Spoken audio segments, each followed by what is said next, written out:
menyadari pesawat pergi di atas kepalanya dan polisi juga mulai berdatangan, Michael CS hanya bisa berlari sekuat tenaga ke arah yang tidak ada polisinya. Lantas, apa yang akan terjadi selanjutnya? Apakah Michael akan tertangkap lagi? Atau ini adalah langkah kebebasan untuk mereka? Entahlah.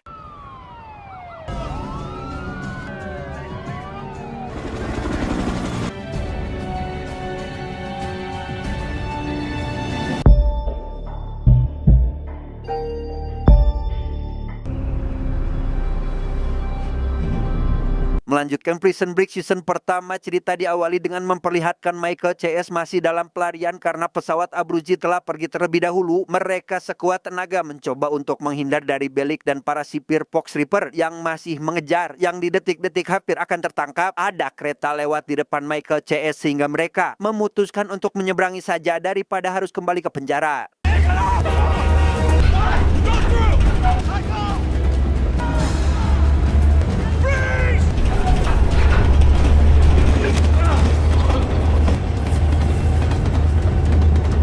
Dia bernama Alexander Mahon, seorang agen senior di FBI yang telah mengabdikan hidupnya selama puluhan tahun. Saat ini karena sipir Fox Ripper tidak ada kemajuan, maka masalah pelarian kini ditangani langsung oleh FBI, sehingga Mahon yang memimpin operasi ini langsung mengadakan konferensi pers sebagai bentuk mendeklarasikan perang kepada 8 tahanan yang telah kabur. Para pelarian sendiri kini masih dihantui kepanikan akibat mereka yang masih belum tahu harus kemana. Yang di tengah keresahan itu, entah memiliki tujuan apa, Miles malah membocorkan rahasia terkait uang milik DB Cooper yang berada di lokasi bernama Utah senilai $5 juta, yang besar kemungkinan hanya akan memperburuk keadaan. You wish I didn't know. Wait, what money? Sebenarnya Henry tidak mau ada ikut campur dari FBI dan berharap masalah ini diatasi oleh Fox Ripper saja. Namun karena Mahon beranggapan jika Fox Ripper tidak akan mampu, maka dia akan bersikeras turun ke lapangan dan tak membiarkan Fox Ripper mengganggu pekerjaan FBI. There's nothing to tell. Di tengah perbincangan itu, Mahon meminta informasi tentang Sarah yang menurutnya bisa saja menjadi kunci dari kasus ini. Namun karena Sarah masih dalam kondisi tak sadarkan diri, maka tentu Henry tidak mengizinkan dan menyuruh agar menunggu sampai Sarah sembuh dulu. We need to speak with her. Well, right now, Mr. Mahone, she's not going to be speaking with anyone. Setelah berbicara dengan Mahon, Henry segera menghampiri Sarah untuk melihat bagaimana kondisinya saat ini. Menurut dokter, kesembuhan dan kematiannya hanya bisa ditentukan oleh Sarah sendiri apakah dia akan menyerah atau tidak. Yang secara ajaib, setelah Henry pergi, Sarah malah bermimpi tentang masa lalunya bersama Michael yang membuatnya langsung tersadar saat itu juga. D-Bag yang terpisah dari rombongan kini bertahan hidup sendirian saja. Ia secara kebetulan mendapat sebuah termos es milik pasangan yang sedang camping, di mana termos es tersebut digunakan untuk menyimpan bagian tubuhnya agar tidak membusuk.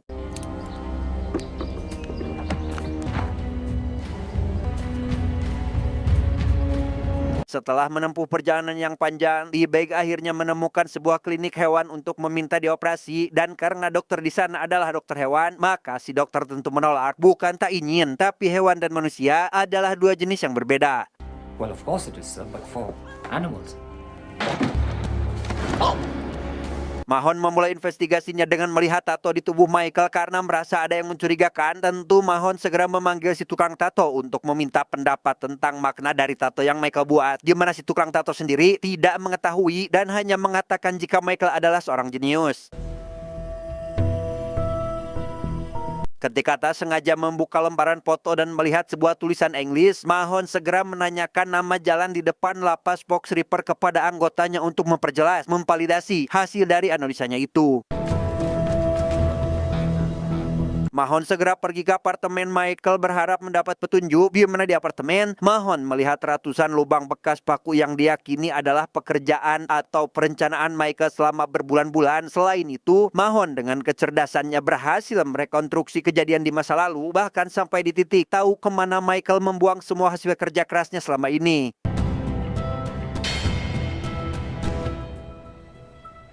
Michael CS yang sedang beristirahat di salah satu danau malah bertemu dengan ayah dan anak yang sedang berburu. Tentu di sana Abruzzi tidak punya pilihan selain harus memberikan ancaman agar bapak si anak tidak bertindak macam-macam. The Setelah memberikan mobilnya, si bapak segera menghubungi polisi jika dia menemukan buronan yang telah kabur. Bellick yang mendengar hal itu tentu segera pergi ke arah yang sedang Michael tuju. Hunter about Tamarack just ran into 5 other cars. Veronica yang berada di Montana terlihat sedang berduaan saja dengan kakak si presiden bernama Terrence. Awalnya dia ingin membawa Terrence keluar. Namun setelah Terrence menjelaskan jika mansion ini hanya bisa dibuka dari luar pun hanya bisa menghela napas panjang karena saat ini mereka terkurung berdua dan tak bisa kemana-mana. Veronica mencoba untuk menghubungi polisi agar bersedia datang dan membuka pintu dari luar. Terrence tentu menolak hal itu dan menodongkan senjatanya kepada Veronica, di mana Veronica sendiri tidak peduli dan tetap melakukannya meski Terrence sudah mengatakan jika hal itu tidak akan berakhir baik. Sorry, ma'am. Are you calling to report a crime? By the President of the United States. Send the car. Bellick segera menemui si pelapor untuk menanyakan kemana arah Michael pergi, dan setelah mengetahui jalan yang sedang Michael lalui, Bellick meminta rekannya untuk memberikan daftar transaksi yang Michael gunakan dengan kartu kreditnya sebelum masuk penjara, yang ketika melihat jika Michael menyewa sebuah gudang, ia akhirnya sadar jika Michael akan pergi ke gudang yang sebelumnya sudah dia sewa. We're going to Oswego, boys. Tak butuh waktu lama, Bellick akhirnya sampai ke tempat yang dimaksud, disusul dengan Mahon yang juga datang berkat laporan anak buahnya yang memberitahu kemana saat ini Bellick pergi, di mana Michael sendiri tidak sadar jika sipir dan FBI sudah menunggu mereka keluar dari gudang, yang ketika gudang dibuka, ternyata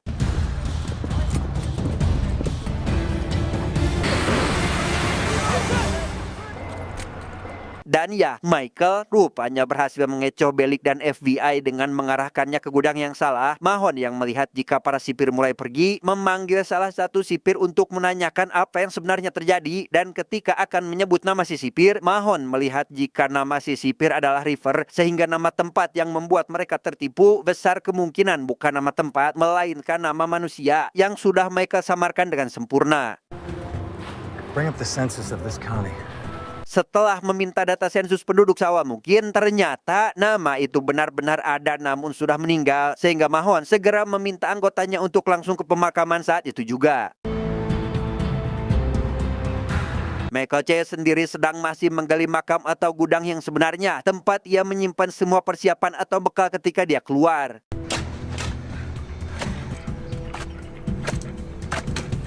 Tak butuh waktu lama bagi Michael CS menemukan barang yang dicari. Mereka langsung menakan pakaian itu, dan tepat setelah semua selesai, tiba-tiba saja Bapak Mahon datang sehingga mereka langsung pergi dari sana, terkecuali Michael yang ingin melihat dengan seksama siapa orang yang sedang mengejarnya saat ini, di mana keterlambatan itu membuat Michael ketahuan sehingga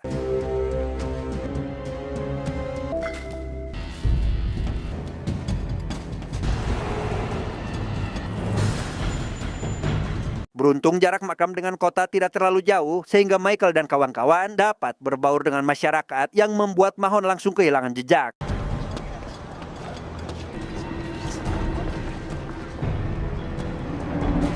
Sesampainya di tempat aman, lebih tepatnya gudang terbengkalai, Burau menghubungi Veronica untuk menanyakan bagaimana keadaannya saat ini. Veronica menjawab jika sebentar lagi kasus ini akan berakhir karena polisi sudah datang untuk membawa Terrence keluar dari mansion. Tentu Burau bahagia karena tidak harus menjadi buronan lagi. Namun ketika Veronica akan memberikan laporan kepada si polisi, ia malah ditodongkan senjata sehingga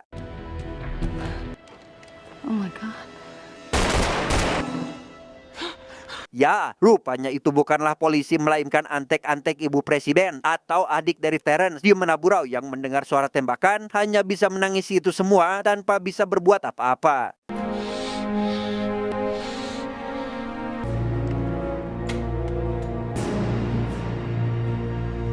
Di tengah kejadian itu, terlihat Sarah menemukan sebuah origami bebek dari dalam tas kiriman Michael, berisikan sebuah pesan jika Michael mempunyai cara untuk memperbaiki masalah ini.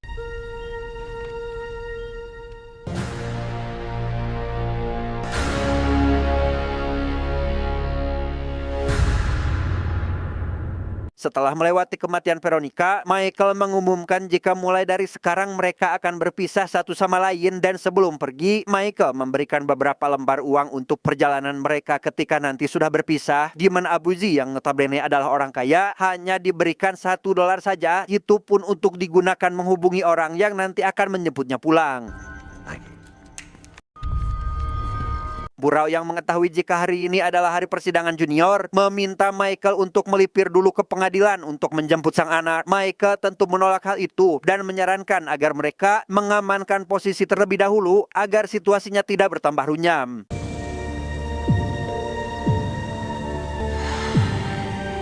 Mereka berdua langsung berangkat mengambil kendaraan yang sudah terparkir lama di parkiran. Sementara Michael mengurus mobil, Burau segera menghubungi pengadilan untuk menanyakan jam berapa anaknya diadili, di mana dia akan menyamar menjadi Nick Safrin agar bisa terhubung langsung dengan Junior. Thank you.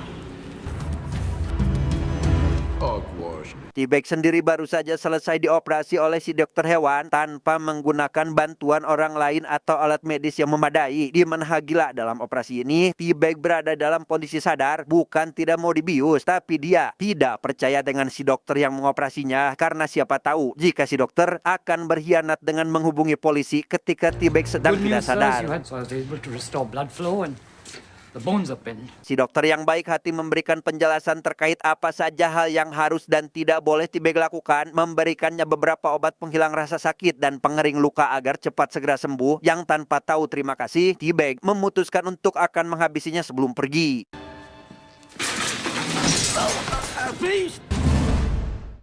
Akibat pelarian para tahanan, Henry dan Bellick dipanggil oleh Ditjen Pas atau atasan mereka berdua untuk menanyakan beberapa hal terkait apa yang sebenarnya terjadi di lapangan. We've got to go.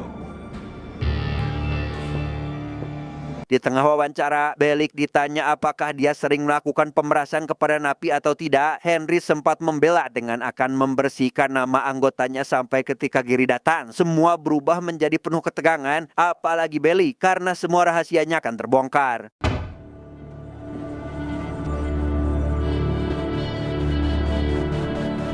Berdasarkan keterangan dari Gary, Bellick menjual belikan kursi mandor kepada John Abruzzi atau napi yang melarikan diri. Tentu Bellick tidak bisa menyangka sehingga dia langsung dikeluarkan dari ruangan, di mana ia keluar dari tempat itu dengan tatapan kemarahan karena dihianati oleh mantan rekannya sendiri.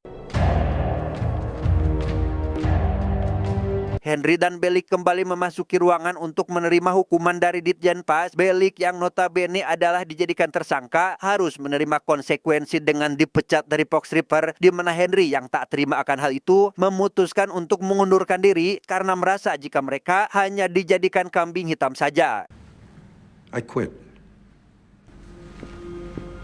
Di lapas, Junior mendapat tamu yaitu Mahon untuk menanyakan di mana saat ini ayahnya berada. Junior menjelaskan jika kasus ayahnya adalah berkaitan dengan pemerintahan dan karena Mahon adalah bagian dari pemerintahan itu, maka Junior akan tetap tutup mulut karena memang bagaimanapun perjalanan yang akan dilewati, hasilnya akan tetap sama saja, yaitu kematian.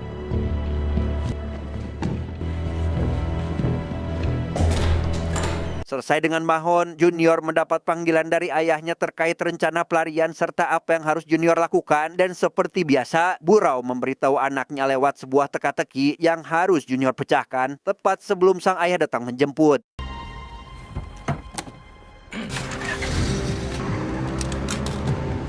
Sebelum ke pengadilan, Michael mampir dulu ke tukang bangunan untuk membeli beberapa barang, sementara Burau akan tetap di luar untuk menunggu. Yang di tengah menunggunya itu ada seorang wanita yang mengenali Burau tepat ketika mobil polisi datang, sehingga Burau langsung mengajak Michael pergi sebelum polisi berhasil menangkap mereka. We gotta go. Sementara Michael dan Junior sudah memasuki bangunan pengadilan, Junior kembali didatangi oleh Mahon untuk menanyakan terkait panggilan dari pengacara Junior yang mengaku adalah Nick Safrin karena berdasarkan informasi yang Mahon dapat, Nick Safrin telah ditemukan tadi pagi sehingga Mahon mulai bertanya-tanya terkait dari mana atau siapa yang telah menghubungi Junior.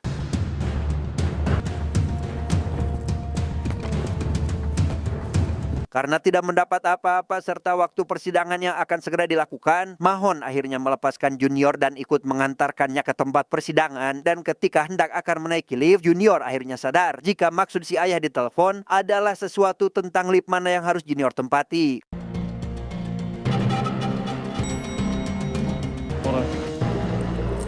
Setelah mengulur waktu untuk menaiki lift yang dimaksud, Mahon dengan kecerdasannya juga langsung sadar dengan maksud perkataan Burau, sehingga ia memutuskan untuk menaiki lift yang sama dan meminta izin si polisi agar menggantikannya mengantar Junior. Di dalam lift itulah, Burau dan Michael tahu-tahu sudah berada di atas lift dan langsung menodongkan senjatanya ke arah Mahon dan memintanya agar membiarkan Junior pergi. Sempat akan berhasil membawa Junior, senjata yang dipegang Burau malah terjatuh sehingga Hey, back off!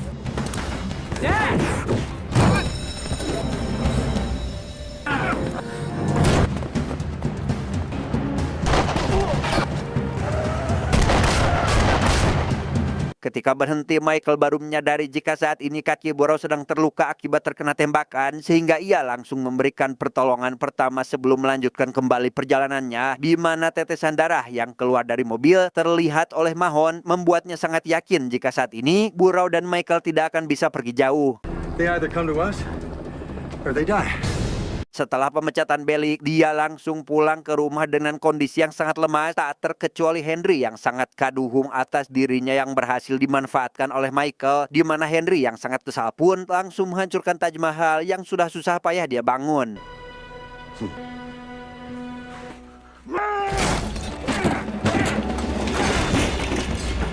Beginilah kondisi Twinner sekarang, sedang mengantri untuk membeli sebuah tiket dengan tujuan utah atau tempat di mana uang Cooper dikubur. Namun ketika akan mendapat tiket, Twinner malah pergi dari tempat itu karena terganggu oleh seseorang yang terus-menerus memperhatikannya dari kejauhan.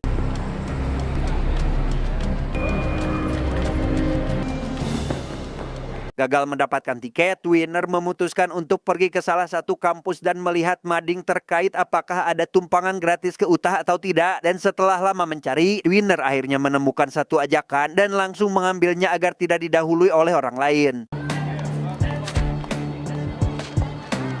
Beberapa saat kemudian, Twinner akhirnya bertemu dengan orang yang menawarkan tumpangan gratis, seorang wanita muda dan cantik yang tampaknya menyukai wajah tampan Twinner, di mana mereka akan segera berangkat dalam beberapa jam lagi.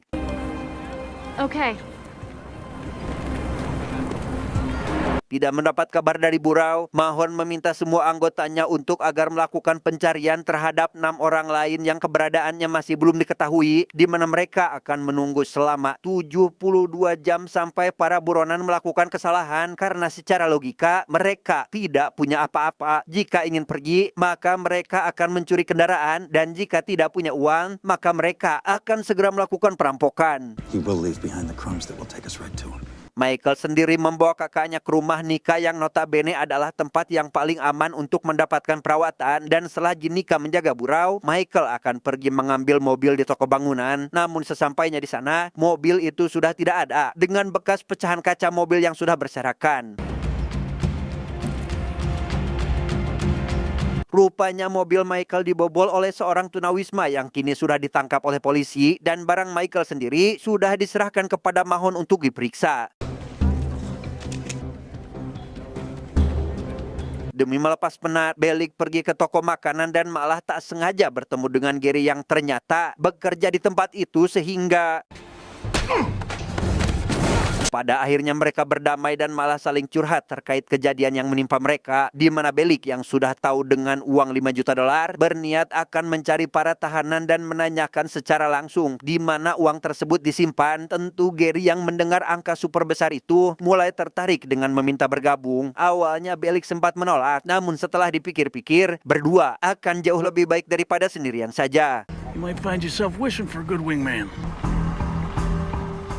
Sesampainya di tempat Derek, Michael segera menanyakan apakah mobilnya ada di sana atau tidak. Yang bersamaan dengan itu, Mahon juga menanyakan hal yang sama kepada si tunawisma terkait jenis mobil yang dia gasap. I think you may have towed my car. License number?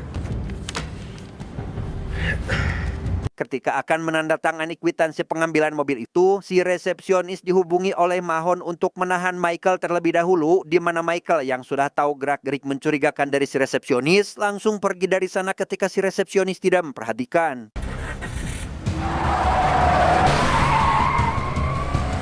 Sukri yang kini berada tidak jauh dari rumah menghubungi sahabatnya untuk menanyakan apakah kabar Maricruz baik-baik saja, di mana hati mungnya seorang Sukri langsung terpotek tatkala mengetahui jika sang pujaan hati beberapa hari lagi akan menikah. Okay.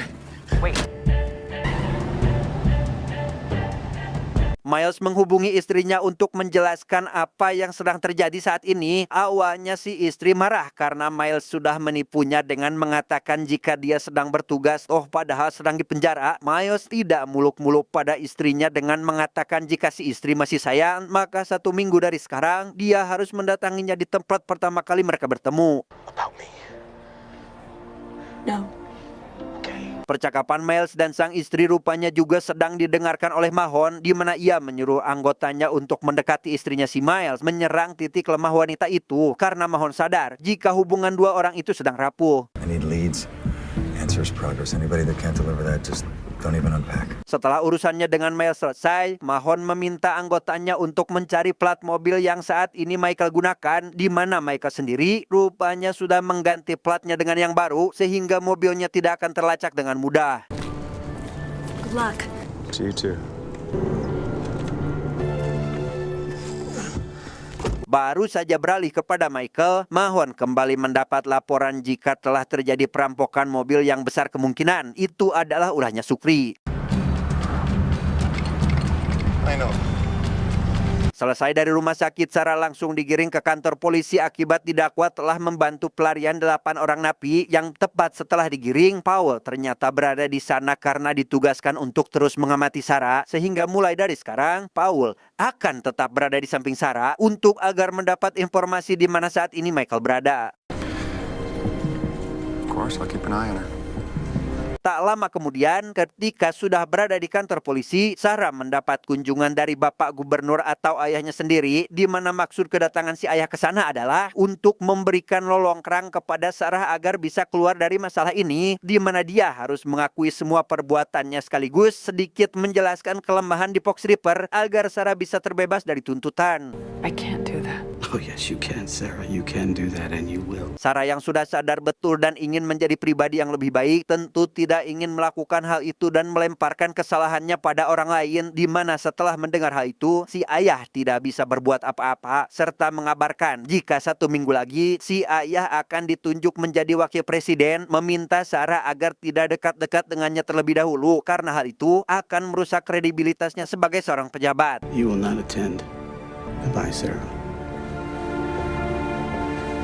Sukri yang memacu kendaraannya terlalu cepat memancing salah satu polantas untuk mengejar, dan ketika ditilang, si polisi yang tahu jika Sukri adalah seorang buron segera menghubungi polisi lain untuk segera datang ke sana, sehingga Sukri yang sadar jika dirinya berada dalam bahaya pun segera pergi dari sana tepat ketika ada kereta yang lewat.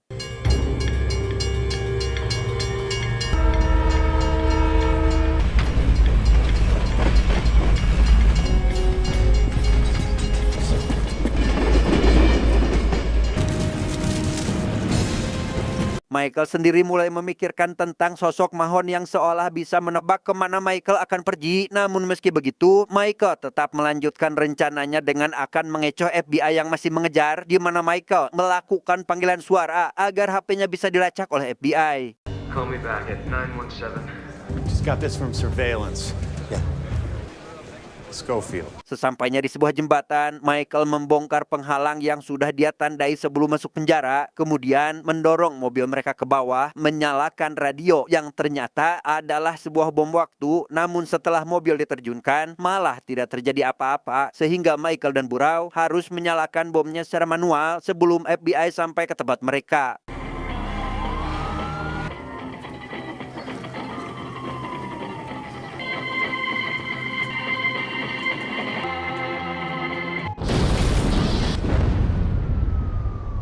Singkat cerita, Sukri sudah sampai di rumah temannya untuk menanyakan apa yang sebenarnya terjadi. Yang betapa kagetnya Sukri ketika mengetahui jika lokasi pernikahan Maricruz bukan di kota ini melainkan di kota sebelah. Sehingga Sukri langsung menggasak sepeda motor milik temannya itu agar dia dapat segera sampai ke tempat yang dimaksud.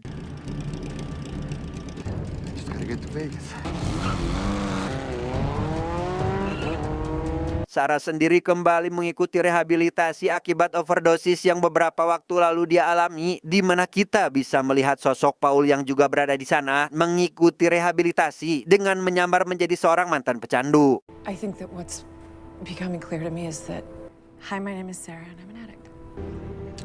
I guess a lot of what Sarah... Melihat mobil yang sudah hangus terbakar, Mahon teringat dengan sosok penjahat bernama Oscar Seles, seorang penjahat kelas 3 yang sampai saat ini belum bisa Mahon tangkap, di mana Mahon yang teringat akan hal itu membuatnya tidak bisa tenang dengan memakan semua obat yang selalu dia bawa. Michael sendiri rupanya sudah berada di atas bukit tak jauh dari lokasi Mahon saat ini, dan di tempat itu sendiri rupanya sudah ada Nika yang datang menjemput, namun tanpa mereka sadar jika saat ini Bellick dan Gary juga berada di tempat itu. I need a little more to take us right to him.